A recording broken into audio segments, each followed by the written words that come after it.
All right. So thank you very much for attending the Success Series. Please don't be afraid when there's a topic you think will interest somebody else, pass it along to them. Let's see here. I'm Lynette Bennett. I think all of you know me who are on today, and I'm, the president of Collegiate College Advisors. I help students go to college. Every week we have a webinar about how to 7 steps to double or triple your financial aid eligibility or scholarship. So anybody who doesn't know about my office can attend that webinar or an in-person class. And again, thank you for attending. You feel free to share our success stories webinars with other people that you think could use the service or could use the information.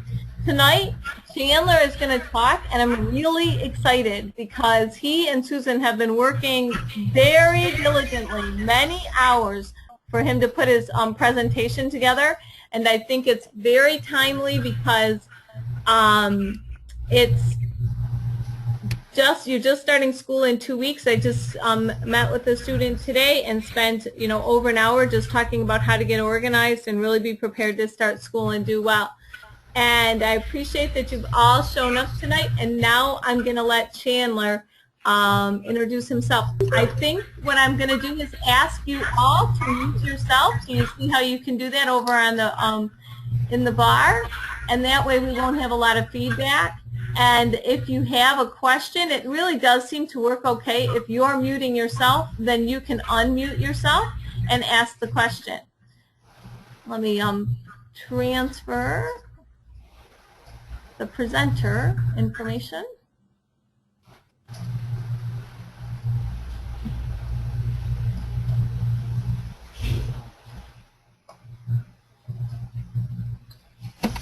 Okay, I think it's time. Okay, I think it's time for me to get started. Thank you, everybody. And my name is Chandler Fleming, as Lynette said. My topic is study skills, and my subtitle I just put down, Keys to Success and Understanding Failure. Failure, that's not a nice word. I want to start out just a little bit about myself. My name is Chandler Fleming. I have about 20 years of clinical experience. I received my master's degree from Virginia Commonwealth University. It was a top 10 school at the time. I have to tell everybody that because nobody would know that my program was rated at top 10 in the nation. So that's a little joke for myself. I've had various positions working in psychiatric hospitals. I was the past clinical manager of adolescent and child services at Havenwick Hospital. That was about 11 years ago. So if you have credit to Havenwick, I can't take the credit if it's been recently, and if you have blame for Havenwick, I can't take the blame. Most recently, the last 10 years, I worked at Perspectives of Troy, which is a large counseling center in Troy, Michigan, and starting in January of this year, I started my own practice called Clarkston Lighthouse Counseling. And my web address is clarkstonlighthousecounseling.com. That's not too hard to understand. And again, I just wanted to thank everybody here and hope that this will be beneficial for you. I always start out many of my presentations with this concept of a riptide. Back about 8 or 9 years ago, a friend of mine were down in the Outer Banks, and a little bit about my background. I went to college in Florida and got my undergraduate there, and while there, I was a lifeguard. Not like any of these lifeguards, but I was a lifeguard anyways. And as a lifeguard, you learn how to handle various things. I did some lifeguarding at the ocean, and they told us a lot about what to do in case you get caught in a riptide. And for those of you who don't know, a riptide is where the current kind of pulls you out. And so a friend of mine were in the ocean, and the waves were just awesome. A hurricane was about 3 days away, and the waves were about 25 or 30 feet high, and we were having a great time. And he ended up taking the wave in front of us, sort of body surfing in, and I took the next wave and I ran into him and I said, "Hey, are you okay?" And he goes, "No, I can't make it to shore." It was interesting because being a lifeguard, I knew the right things to do, but I didn't do them. I ended up fighting the waves with him, holding him up, and after about 10 or 15 minutes, we were exhausted and we dragged ourselves onto the shore. So a key point of all the presentations I make is oftentimes when I do a presentation, the information, some things will be new, but also it's important to remember what you know. And I just wrote this little comment that sometimes it's not what we know, but remembering when we need it. And hopefully some of the stuff I'll present to you today will help you in those times that you need it. Study skills. What are study skills? And you know what? They're different for each person. And in my clinical practice, and you guys may have the same experience, it's very difficult to know how are you measuring your success. And I oftentimes hear parents saying, I want you to do your best. Well, you know what? If you are the best student possible, you're probably not going to be a very good son or daughter, because all you're going to do is study all the time. And you may not play sports, you may not have friends, you may not attend church. So it's really knowing, how do you know that you're being successful? And one of the things that we talk about is just grades versus knowledge. And the earlier in school you are, knowledge is almost always more important to grades until you get to the 8th grade. And some schools, they actually do tracking, so if you don't do well in 8th grade, you're not going to get your advanced classes. But you got to know, am I going for the grades, or am I going for learning the material? And the next thing is knowing who you're trying to please. Are you trying to please yourself? And we're going to talk a little bit about that later. This is my favorite example, and it's kind of an extrapolation of a couple of clients that I worked with. And I just call him student number 1, and he's a junior at Manitoulin Island High School, which is a small island in northern Lake Huron. And his GPA is 3.6, not too bad. His HEC score, 31. But you know what? He never brings home a book. He studies during lunch, and during his easy classes, he's a smart kid, and he does learn the material. So the question is this kid successful? Well, let's look. It kind of depends on who you ask. Some people will say, yes, he is. He makes good grades. He learns the material. He seems to be happy. You know, but sometimes somebody else, you might ask his parents, you might ask one of his teachers or his guidance counselor. They may say, no, he could do better. He's not going to get into Harvard. He's wasting his talent. He doesn't have a work ethic. And it's very difficult to know what is success. And that's a very important concept for everybody to remember. What is success for you? My second student is, I just put, it's his older sister. And she goes to a private school. Her GPA is 4.33. She kind of rounds it up with AP classes. Her ACT is a 27. And she studies 2 hours every day. Is she a success? And you know what? Again, it depends on who you ask. Some people will say, great, she studies hard, she's got good grades, her ACT scores pretty good, it's above average, well above average. But let's look at her. Is she a success? She makes good grades. She learns the material adequately. She seems to be happy most of the time. On the flip side, some people would say no. Although she appears to be doing her best, it's still not good enough to get into Harvard. And if that is her goal of success, she's not successful, and she's pretty stressed out. So again, it's very difficult to determine what is success. And you have to have a clear idea of what that is as a parent and as a student. And that success will be different for everybody. What I have noticed in most of my practice, though, is that parents focus too much on the short term. I have parents come into my practice, I work as a counselor, and they say, did he tell you he made a D? And I'll go, no. And I'll say to the kid when he comes into my office, so your mom said you made a D. He goes, yeah, I'm making an A+ in the class, and I blew one quiz. Parents, you need to learn to focus on the bigger picture. And yes, that quiz grade is going to contribute towards the long-term grade, but it's very, very important for parents to not get overly focused on the short term. Students, it's very important to understand the importance of grades, and we're going to come back to that a little bit later, but students overall, a lot of times, you don't get it. Grades do matter, and they're predictors of some other things. And the last comment I have down here is parents need to know their true motivation. And so many times I have parents that have a very, very difficult time defining that goal of success, because it may be that they're trying to live through their student. It may be that they didn't have the opportunities that their student had, and they don't want to see him squander it. But you got to dig deep as a parent to know why is this so important to me, and how do I determine success?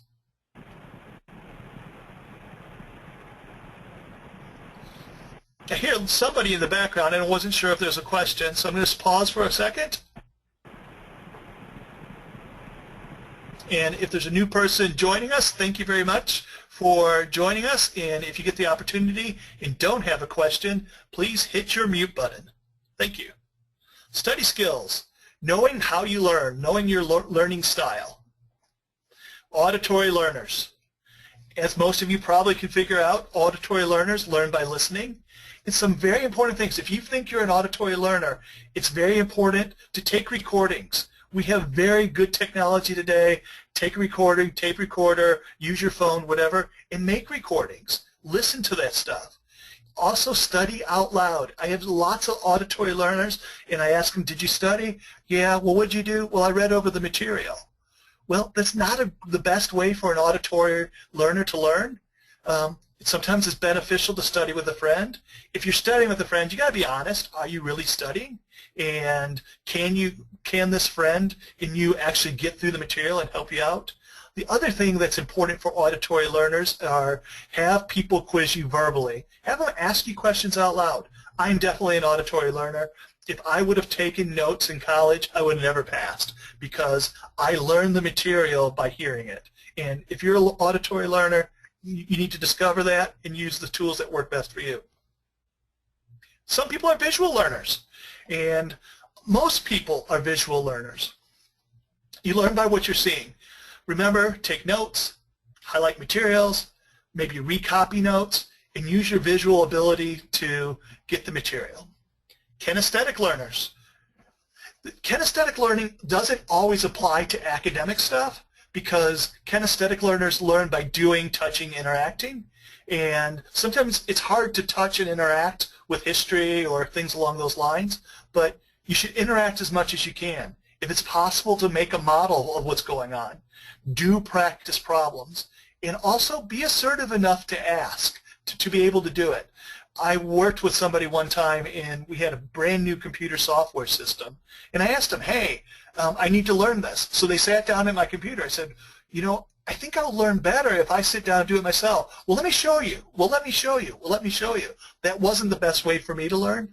So if you find out that you learn best by doing it, have them watch you. Have them give suggestions and be assertive enough just to ask, hey, I would like to do it.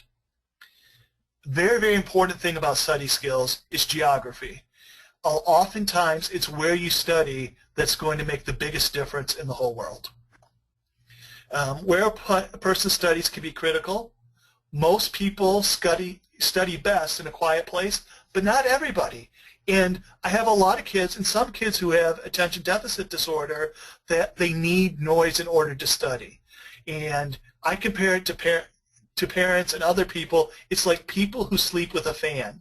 That white noise kind of blocks out all the distractions, and some students do need background noise.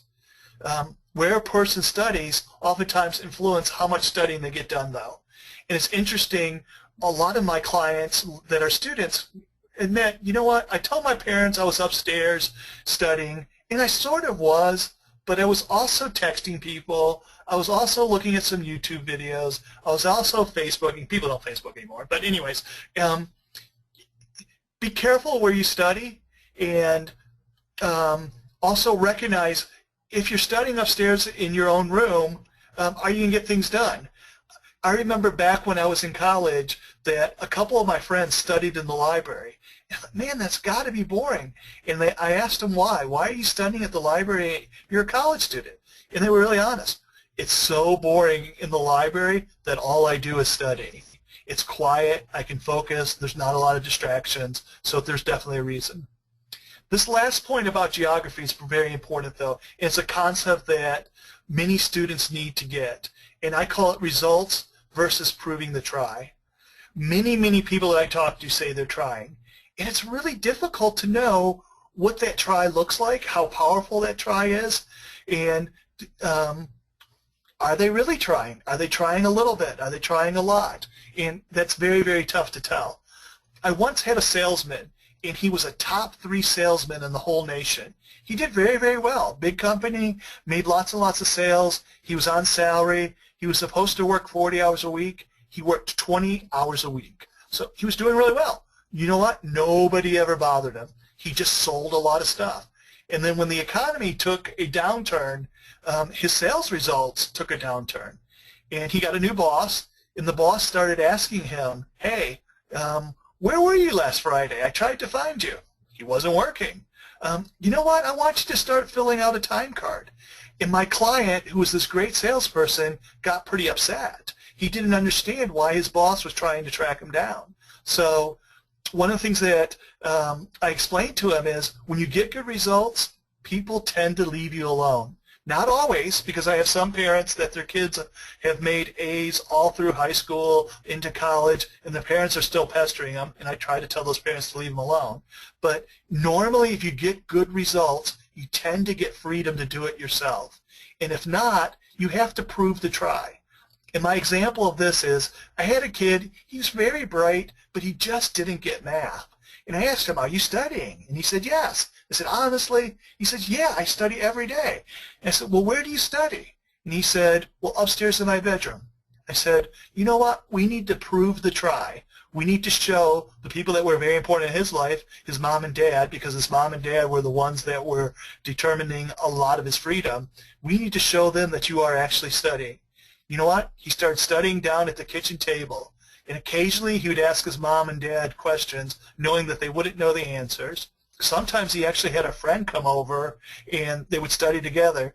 You know what? His grades did not go up one bit, but at least he was able to demonstrate that try. So a lot of times if you can't get the results, it's sometimes important to prove your effort in a more visible way.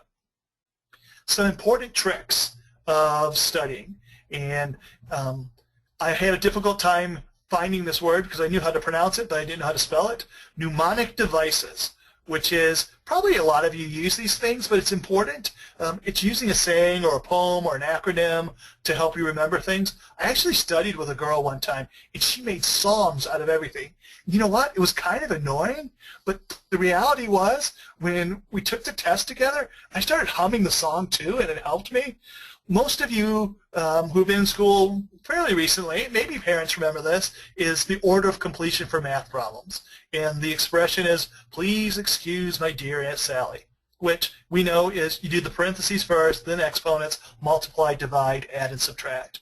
For a lot of you, in order to study, learn an acronym. Learn a way that will help you learn the material, and it's amazing how much it works. Some of you, you may make up your own little songs, but work on that.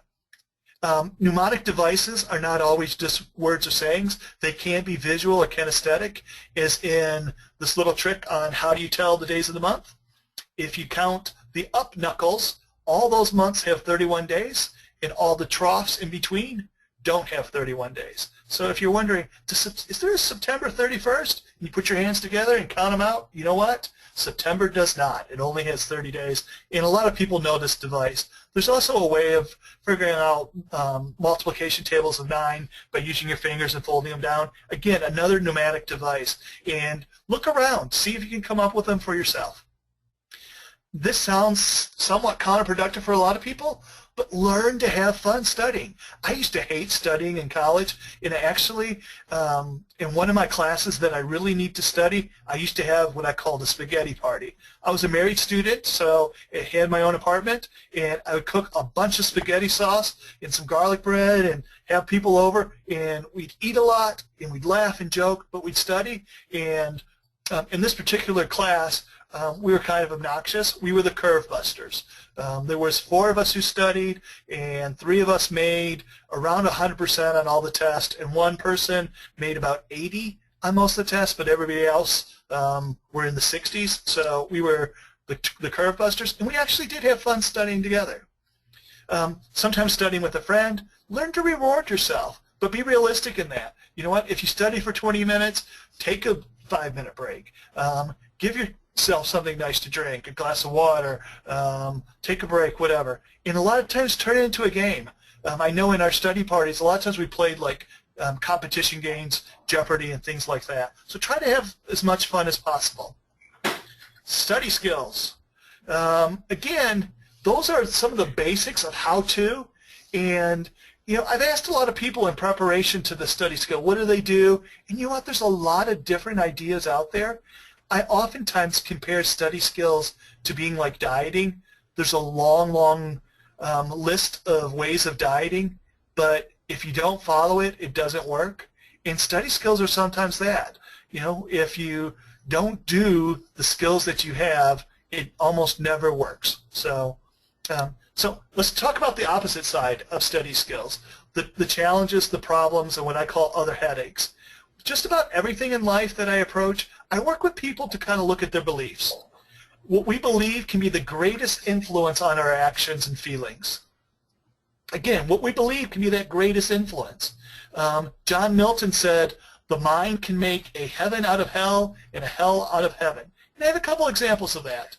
This guy's name, I actually changed his name, but he actually did attend Troy High, and the rest of the details are true except the name of the girlfriend.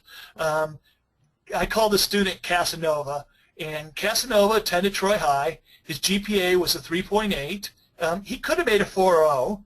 He never really took time to study or take an ACT class, and he made a 28 on his first time through. And at the beginning of his senior year, he met this girl named Barbie. And I'm an older guy. I'm 47 years old, but he showed me pictures of her, and I have to be honest, she was smoking hot, and she was smart too. Well, she got into the University of Michigan, and he did not. And his whole concept of what was important changed. After the end of the first semester, she kind of dumped him. She did dump him. And he never really believed that he wanted to go to the University of Michigan. So I start with Cass for a couple of reasons. I call it Cass or Casanova. He was a pretty confident kid when I talked to him. He thought he had it all figured out. He thought that, you know what, 3.8's well enough. I don't really care if I go to Michigan or a better school. I'll go someplace else. You know what? His belief was totally wrong. And he didn't anticipate that his belief would change. And unfortunately, it mattered more than he ever thought possible. This kid was pretty devastated when the relationship ended. His identity was kind of caught up in this girl, and he really was down on himself. And I think mainly he was down on himself, and he would say this himself, was he never realized what opportunities passed up. And he realized it too late. About the beginning of his senior year, he realized, hey, I met this girl, she's going to go to a different college, it may matter. And at that point, it was too late for him to get his GPA up high enough to make the difference that he wanted. So sometimes it doesn't matter. This story is about another student. I changed the name and stuff like that. It's really just to kind of point out about beliefs. Richard was a long-term client of mine. In the last year of high school, he made all A's. And I think it was at the end of his first semester, he came into my office. And I said, say, how's things going, Richard? How are your grades? And he was kind of a mumbler, so it was hard to hear him. He was a soft talker. And I said, so what's going on? He says, I made all A's. I said, like A's like an apple, right? He goes, yeah. I said, you don't seem really happy about it. He goes, no, it just proves that I'm well, he used a different word, but we'll call it mess up. And I said, Richard, I don't understand it. How does that prove that you're a mess up? And he said, you know what? I could have made all A's all the way through school, and I really didn't try this much harder. Making all A's prove that I'm a mess up. You know what? Even a positive thing, making good grades, can be interpreted negatively. So how does that apply to studying and study skills? If we believe something, it's going to affect our behavior. And that's extremely important. We have to look at what do we truly believe. And some people kind of halfway believe. I frequently use this example that I live across the street from a lake, and somebody might say to me, do you believe that ice is safe? And I'll say, sure. Then they'll say, well, go out and walk on it. You know what? Walking out on the ice, on the lake, is a different level of belief than saying on the shore, yeah, I think it's safe. So you got to challenge yourself and test your beliefs. I found this on Google, and I love it. And for those of you who can't see the small writing, I'll just read it. The small writing says, sitting in a 3.8 meter sea kayak and watching a 4 meter great white approach you is a fairly tense experience. Motivation. Is there any I'm sorry, is there a better way, a better reason to paddle? I don't know what it is. Motivation is one of the toughest issues I deal with. As a counselor, it's the hardest challenge. There's a saying that says you can lead a horse to water, but you can't make it drink. You know what? You can make them thirsty. And some parents give up and say, you know what? You can lead them there, but you can't make them do it. Learn to entice your kids as a parent. Learn to let them recognize the benefits of doing well, and that's pretty important. And you got to start with beliefs. Do you think that it really matters? In the example of the picture is the shark really going to get you? Will paddling really make a difference? And there's two underlying themes in that. A lot of times when I ask kids about their study habits, they really don't think it's going to make a difference, and that can be pretty difficult. The other question for them is, what is the truth? And the truth is, and there's a lot of them, but a couple of them are down, school does matter. Grades do predict wealth and wealth happiness. There's an old saying that says money can't buy happiness, but it sure does Reddit. Over time, study after study shows that the more money you make, the more likely you are to be happy. And really the big difference is from $0 to $50,000 a year. The more money you make, it's almost dollar for dollar the more happy you're going to be. So money can't buy happiness, but it sure does help. So keep that in mind. One way of dealing with motivation just in general is it's important to break it into smaller pieces and track your success and effort and be honest. And those two things are kind of combined. Many, many times I'll have a student come into my office and say, oh yeah, I studied hard. And then we'll talk about everything else they did. And when they first sit in my office, they estimate their studying. Oh, I studied for an hour and a half. But you know what? It was really closer to like 15 or 20 minutes. And during that 15 or 20 minutes, they responded to 4 or 5 text messages. So you got to be honest with yourself. Anything can become a habit, including studying. And some of us have to create a new habit. And unfortunately, some habits come easy and some don't. But by repetition and doing it over and over again, you definitely can form a new habit. My advice for parents is the statement that the carrot and the stick both work best. So the combination of rewards and punishment both work best combined. So I have some parents that are just try to bribe their kids totally. And if you do this, do that, I will be your motivation. I have other parents that they leave their kids alone until they do poorly, and then they beat them with the stick, figuratively. So the combination works the best. Procrastination. Procrastination doesn't always have to do with motivation, because I have some kids who seem to be very motivated, but it's not necessarily the reason why they're procrastinating. So delay is not always a lack of motivation. Step one is just to be honest about your schedule. So many people are not realistic about what their schedule looks like and realistic to themselves, and expect difficulties to arise. You know what? I don't know where you live, but where I live, in the wintertime, the power does go out occasionally. And sometimes it goes out for 15 minutes, and sometimes it goes out for 2 or 3 days. If you're waiting for the last 15 minutes or the last 2 or 3 days to get your paper done, you may, the difficulty may overwhelm you, and it may pop up. Unexpected positive things pop up. You know what? A friend comes in town, comes back from college, whatever, and you put it off, put it off, put it off. And so expect challenges and difficulties to arise as a way to stop procrastinating. There's an interesting phenomena, though, and that's with a lot of people who procrastinate. And I call these people anxiety, delayers, overwhelmed quitters. And it's a lot of students fall into this category. The reason why they put it off is that studying is just anxious for them. It's uncomfortable. It doesn't make them feel good. They don't like the concept of studying, so they put it off.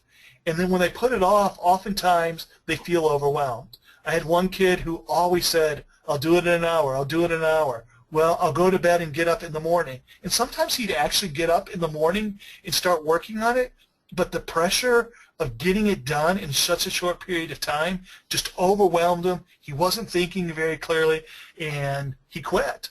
Oftentimes, this kid would say, fine, I'll just fake being sick today, and I'll do it the next day. So he'd call in sick that day, and same process would happen. When he wanted to get started, he just didn't like the feeling it created, and he found himself further and further behind. So this sounds ironic, but it's a very good strategy. It's worked with a lot of students I worked with, is try to get ahead and stay ahead.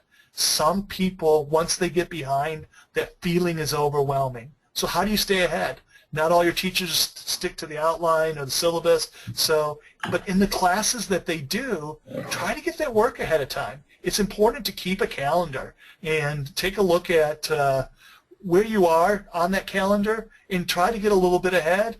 And it's amazing how that lack of stress and tension, knowing that you're a little bit ahead, can also make you be more productive and take some of that anxiety and stress away. So that's procrastination.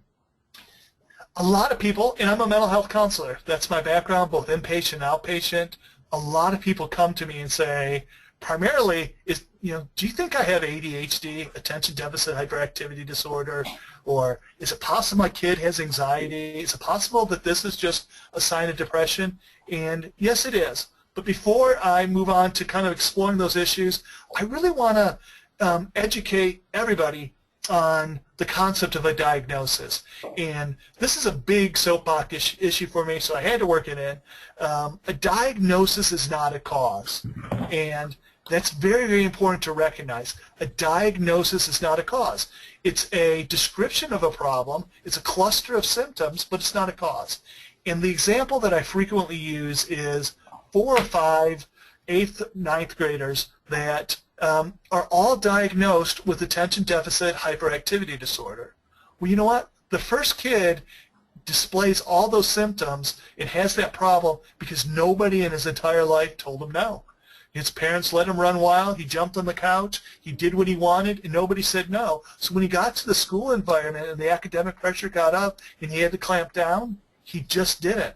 But you know what? He still meets criteria for the disorder because he has enough symptoms. The other kid is a kid who, unfortunately, his parents argue and fight and fuss, and instead of paying attention in school, he's worried about his parents. He's highly anxious. You know what? He, too, meets criteria for attention deficit hyperactivity disorder. And the third kid, you know what? You talk to his mom and says, right from the moment he got out of, was born, he would move around. He is a little baby, as a toddler, he was always on the go. He was just wired that way. Again, 3 different kids, 3 totally different causes, but the same diagnosis. And this one's a little bit harder for me to explain, but a diagnosis is not an excuse or an impossible condition. And I've oftentimes had parents say, well, if he has ADHD, does that mean he can't help it? Well, you know what? My response to that question is almost always, if he can't, he better figure out a way to. And it's our job to teach people who have challenges. And some of my kids with ADHD, they definitely have more challenges. But it's their responsibility, and my responsibility as a counselor, to find them a way to get around it, get over it, compensate, find techniques that work. And so a diagnosis is not a cause, and it's not an impossible condition, but a diagnosis is a description or a cluster of symptoms. When we look at ADHD, it used to be called ADD. It's kind of funny. I have some clients who argue with me, say, oh, your diagnosis is ADHD. And they go, no, I'm ADD. That's an old book. So there are actually 3 types of ADHD. Inattentive type, which is, like, as it says, difficulty focusing, kind of staring off into space. Hyperactive type, is that what we normally think of? Always on the go, can't sit still, impulsive, laughy, jokey. And combined type, where you can't really focus and you're always on the go. It's more commonly diagnosed in boys. Is it overdiagnosed? It depends on who you ask. I think it probably is. But again, what do we do with that diagnosis? Some kids really do meet the symptoms. but what do we do with it after that point? And it's important to remember that all behaviors fall on a continuum. There are going to be some kids who have more energy than others. And so some of the things that are on the farther end of the continuum, they're just there, and we need to recognize that. Interesting fact, and a lot of you may already know this, but most people respond positively to stimulant medication. And the #1 treatment for ADHD is pretty much speed. The medicines like Ritalin and Adderall and Concerta, they're all forms of speed. They're a stimulant. And even if you don't have ADHD, studies show that people who take stimulants tend to do better on their test. They can focus better, they have more energy, they think more clearly. So it's important to recognize this. So a lot of people ask me, does my kid have ADHD? I usually duck the question. But I do ask the question of, hey, these are the symptoms he's having. What is the client's pain level? And if the kid is in high school or in 5th grade, what is it costing him? Some people, the kid with ADHD, the student with ADHD, it's causing a lot of emotional pain. It's causing him to lose confidence. The impulsivity side is causing them to have difficulty interacting with peers and friendships, and it can be a very painful factor. If your kid is experiencing pain because of his attention deficit hyperactivity disorder, I do recommend you try medication.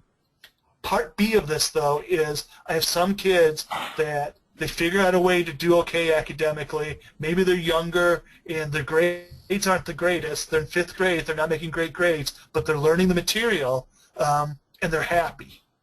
But you know what? Their classmates are miserable, their teacher's miserable, and maybe as a parent you're miserable, and that's a tough decision. And that's kind of a gray area, because the pain factor for the kid may not be high at all, but it may be for you.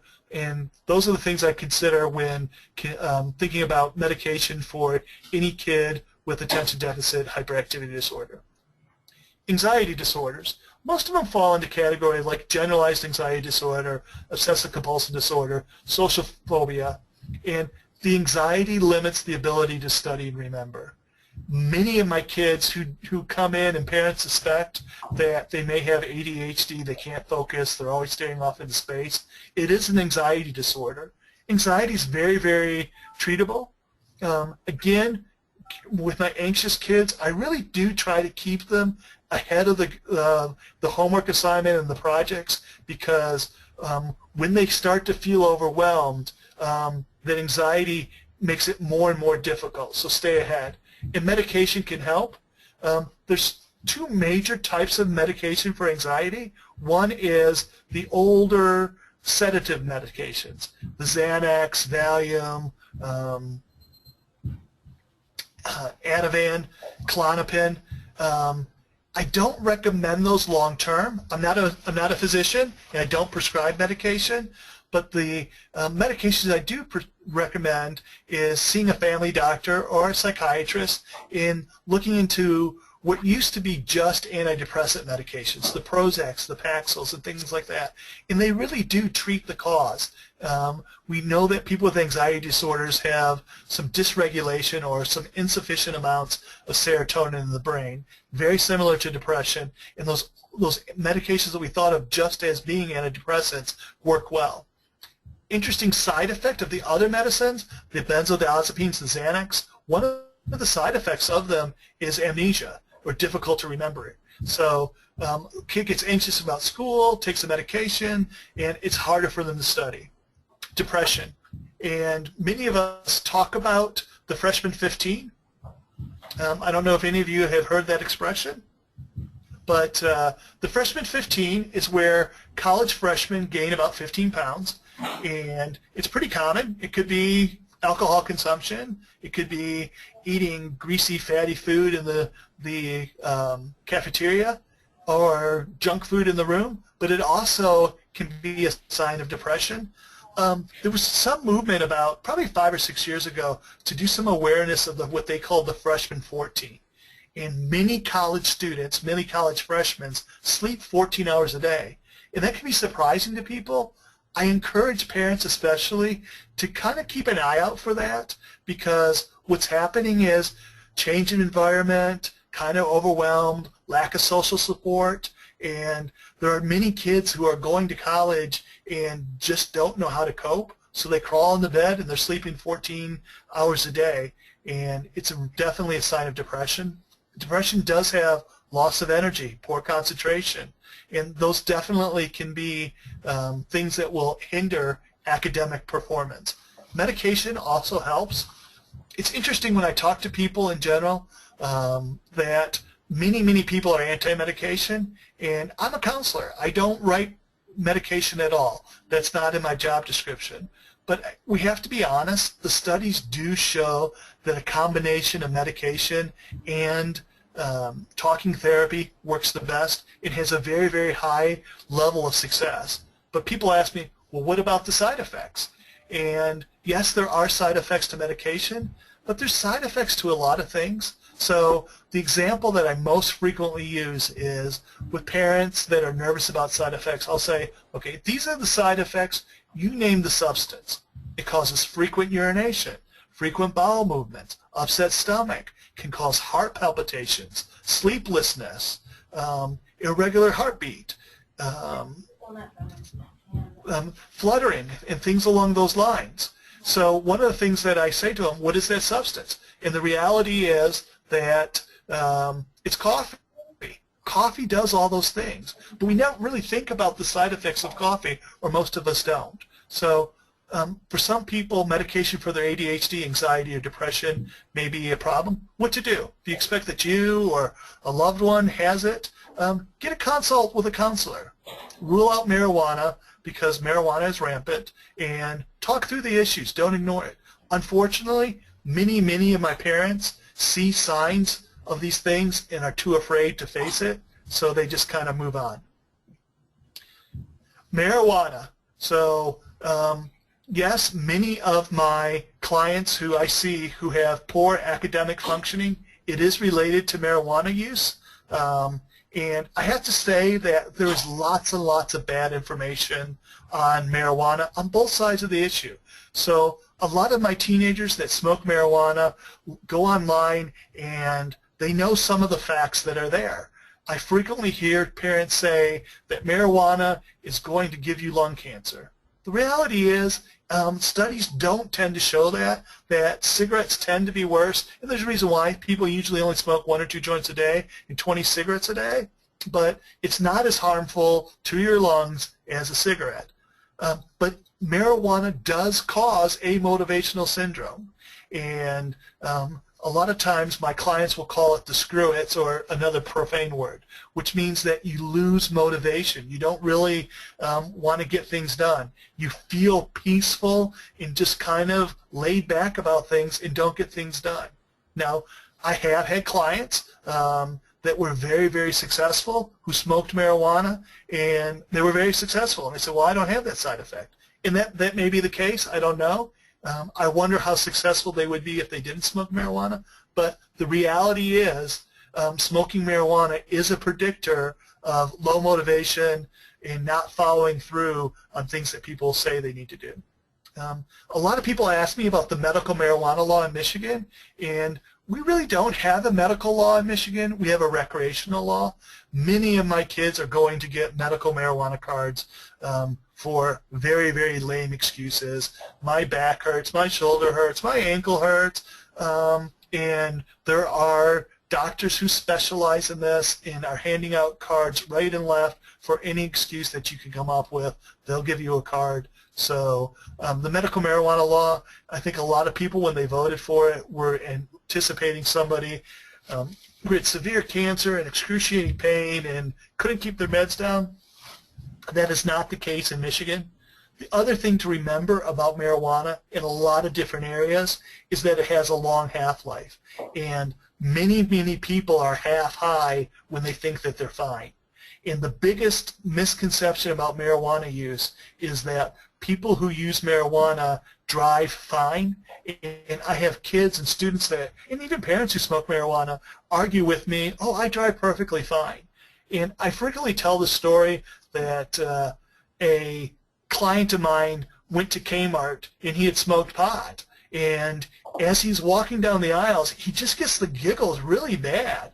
And his friend says to him, "Why are you laughing?" And he says, "Oh my goodness, the aisle just keeps getting longer and longer and longer." Well, you know what? Marijuana does affect your depth perception. And over, marijuana is shown to cause difficulty driving, despite what people say. And part of the problem is they're high, they feel okay, and they're not okay. If in doubt, I do encourage parents to keep their eyes open and to sometimes use testing, which is available at just about any pharmacy. For parents, just in general, about all the stuff we covered, remember behavior modification. And behavior modification very, very simply says that behaviors that are rewarded are repeated. Learn to give positive rewards. And oftentimes that's just praise. That's praise for the things that you do well. I frequently am surprised that the number of parents I ask, "What is your son or daughter good at?" They can't tell me. So they need to focus on the positive things and give praise. But it's important to recognize the difference between primary gain and secondary gain. And just really quickly, the example I use for that is I take my children to the grocery store. They nag me for 20 minutes that I'll buy them a cookie. At the end of the 20 minutes, I buy them a cookie. What have I done? I've rewarded their negative behavior. The second example of secondary gains are those indirect rewards, and they're hard to determine. Same example, I take my kids to the grocery store. After 20 minutes of them begging, "Buy me a cookie, buy me a cookie," I don't buy them a cookie, but I turn to them and I say, "Will you shut up? You've given me the biggest headache." That's not something I would say, but you know what? That would reward their behavior. It would make them feel powerful. It was a reward of their nagging. At least they know they would get to me. Some of you kids might laugh at this, and I think we can all identify with it. I had a kid that I worked with for a long time, and he was overall a good kid, and he really, really wanted to go out with his girlfriend on a Wednesday night, and his mom wouldn't let him. So his mom kind of snuck and looked at his cell phone, and he texted his girlfriend, and it said, "Sorry, can't go out, but at least I made my mom miserable." You know what? And I understood what he meant. If he couldn't go out, he felt bad, and he was going to make his mom feel bad. And his mom felt miserable, and she showed it, so he got what he wanted. And it's more likely for him to act out in a way in parents rewarding that negative behavior. So be careful of the secondary gains. Try to ask yourself, what are they getting out of this? Know your expectations and why. And be concrete in those expectations. Count the cost. Many times parents pick battles that they're not willing to fight because they're too much of a battle, but they find themselves in the middle of them and they haven't caught the cost. And then in a lot of areas, grades and overall, trust but verify. Verify what you're hearing is true, but get your facts. For students, learn about investing. And I'm not just talking about investing money. The number one investment for you is most likely going to be your education. The education you get is going to predict how much income you make, and it's a great use of your time. It's interesting, I had a kid once who was in 5th grade, and he refused to learn his multiplication tables until we sat down and we talked about it and said, "Do you know how much time for the rest of your life you are taking by trying to use a calculator? If you learned it in your head, your homework would go probably 4 or 5 times faster throughout time." So look and see what you're investing in. Are you investing in skills that will carry you through life, or are you investing in video game skills, which can be fun, but there's not a lot of payoff to them? The other thing is, I encourage students to be real. If you're telling yourself that you're studying, are you really? Are you telling your parents that you study? Are you really?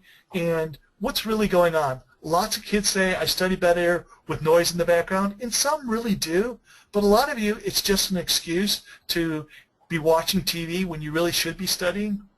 And recognize that things change. Things that you may want may change over time. Casanova, you know what? When he wanted the relationship to work and change university, it was too late. And I actually had a kid, probably about the beginning of his sophomore year. He very, very much got into space and wanted to be an astronaut. And it was really too late at that point. He really needed to go to probably a military academy or at least an elite school to become an astronaut.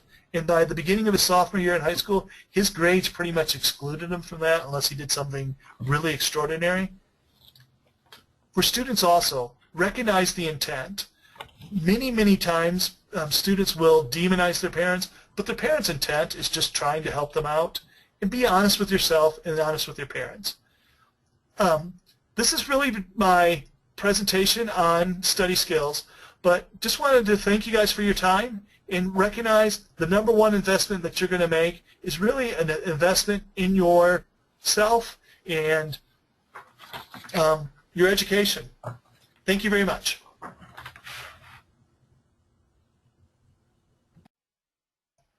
Handler, thank you. So thank you. Can we just open this up to questions now? Does anybody have questions?